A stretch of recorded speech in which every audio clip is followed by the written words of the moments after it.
ستاد در ملنگ اما ستاد در ملنگ اما ملنگ می دربار. بسم الله الرحمن الرحیم. السلام علیکم ګرانو درنو پښتنو. زه وحید الله خان. ګرانو ملګرو، دا مهال په برا کانجو کې قاضي آباد نومي محله کې موجود یم. ګرانو ملګرو، جوماتونه د الله پاک د دې ځمکې په سر باندې ځای په ځای قایم دي، کوم ځای ته چې خلک د امامتۍ دپاره د لمونځ دپاره ځي. ګرانو ملګرو، د نبي صلی الله علیه وسلم فرمان دی چې زه غواړم چې هغه کور ته مې اور ولګولی، کوم ځای کې چې مرد حضرات بغیر څه د عذر نه په کور کې مونځ ادا کوي. جومات کې مونځ ادا کول دا د مؤمن پہچان دی، دا د مسلمان پہچان دی او دا د یو سړي پہچان دی.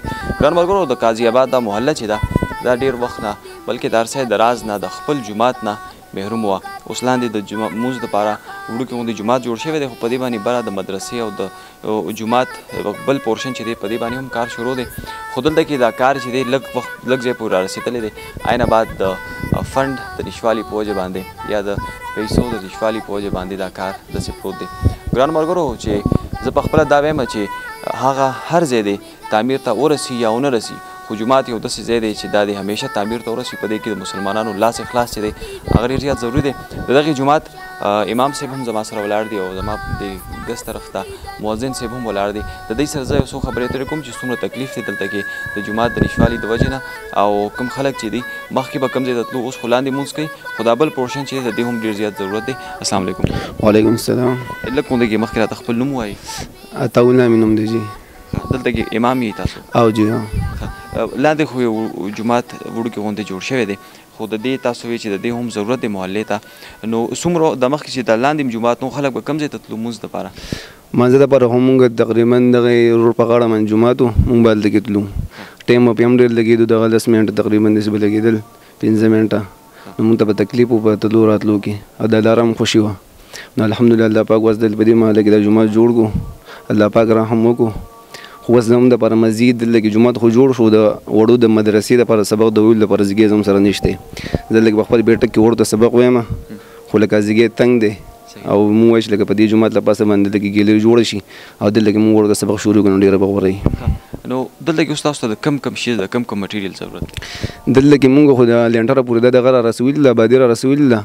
مونږ دپاره سیمنټ ضرورت دی، سیخ ضرورت دی، او دغه شانتې د مزدور پیسې، شټرینګ پیسې، باجري پکې دغه ده، او دې څومره مکمل صفایي د هغې دپاره مونږ ته ضرورت دی چې زموږ لکه زموږ سره څوک داسې وي چې زموږ سره تعاون وکړي په دې کې، نو ډېره ښه خبره وي. ډېر چاپېره څومره داسې کورونه دي کوم خلک چې دلته مونځ دپاره راځي؟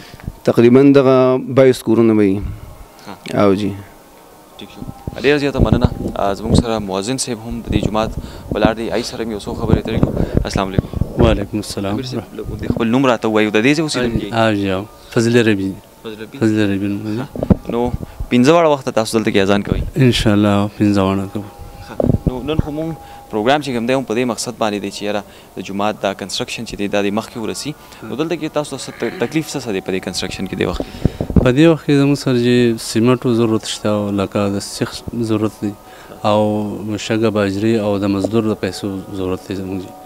او دغه چې وشي انشاءالله تعالی الله پاک به هغه صفایي مفایي وشي، نو الله پاک به دا مدرسه کامیابه کړي او د قیامت ورځې پورې د هغې وسیلې الله پاک ورکوي انشاءالله. کم دی وخت کې زموږ مسلمانان وروڼه چې ګوري تاسو په خصوصي توګه باندې بهر ملکونو کې هم دلته هم، نو آینه څه اپیل دی ستاسو چې تاسو سره د څومره امداد وکړي؟ زموږ سره مونږ چې د لکه د لینټره پورې کار وشي، د پلسترو پورې مونږ سره امداد وکړي، او د دې د سیمنټو، د سیخ او د باجرۍ او د مزدور پیسو امداد راسره وکړي چې دغه تقریبا راځي. صحیح دی. زموږ سره د یو بل ملګری ولاړ دی، دوی سره مې یو څو خبرې اترې کړو. السلام علیکم. وعلیکم السلام. تاسو راته خپل نوم وایي، تعارف وکړئ، کوم ځای سره تعلق دی ستاسو؟ جی زما مجاهد نوم دی، او د دې ځای ما د ټول نول خو وحید الله خان ستاسو او ستاسو د ټیم شکریا ادا کوم چې تاسو راغلئ او د دې کار خیر د خبره مخ په وړاندې بوځئ. دا محله برق کانجو کې قاضي آباد محله ده، او په دې کې دلته جومات نشته. نن سبا د وړو د مدرسې غټ تکلیف دی، د ماشومان لرې ځي مدرسو ته. نو اوس زموږ سره لاندې جومات تیار دی، خو له پاسه د دې د مدرسې دپاره مونږ دا ځای دغه کړی دی چې دا لینټر ته رسېدلی دی، او په دې کې که څوک مالي امداد کول غواړي، که اخلاقي کول غواړي، که بدني کول غواړي، که څوک وزټ کول غواړي، نو هم راتلی شي او دا ځای لیدی شي. نمبر به تاسو منشن کوي په هغې باندې. او نور قاري صاحب دلې خبرې وکړئ، خو زموږ سره اوس د سیخ او د سیمنټو د دې به کمې راځي، ځکه چې دا سیز لینټر ته رسېدلی دی، او بس چې نور بجټ لا نشته چې راشي انشاءالله کار وکړي شروع کړو. ډېر زیاته مننه. په کومه محله کومه معاشره یا په کومه علاقه کې چې سپینګیري ځوانان دغه ټول خلک د جومات د تعمیر دپاره دومره فکرمند دي نو هغه علاقه به د الله پاک د رحمت نه کله هم نه خالي کېږي. ګران ملګرو تاسو د دې ټولو ملګرو خبرې اترې واورېدې. زموږ په دې سکرین باندې موجود دغه نمبر یا به د امام صاحب نمبر یا به د مؤذن صاحب نمبر بلکې د امام صاحب نمبر چې دی دا په دې سکرین باندې درج وي. تاسو په خپله د امام صاحب سره رابطه کولی شئ.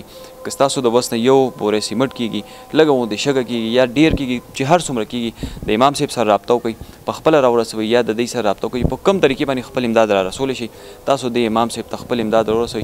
انشاءالله ستاسو په لاس اخلاص سره به دا مدرسه دا جومات چې دی د دې لینټر کېږي او دا به سر ته رسي. زه په خپل ژوند کې هغه وخت ډېر زیات خفه شم کله چې جوماتونه داسې ویران ووینم یا مدرسې ووینم خو زموږ ټول مسلمانان وروڼه چې دي هغې همیشه په دې کې تعاون کړی دی او دغه کارونه سر ته رسېدلي دي. الله پاک دې ستاسو ټولو تعاون قبول کړي. د دې سره زموږ دا نننی پروګرام خپل سر ته رسي خو زه تمه لرم چې تاسو ټول به د دې سره لاس اخلاص کوئ. تر بل پروګرامه پورې وحید الله خان له اجازت ورکوي. د لوی الله په امان.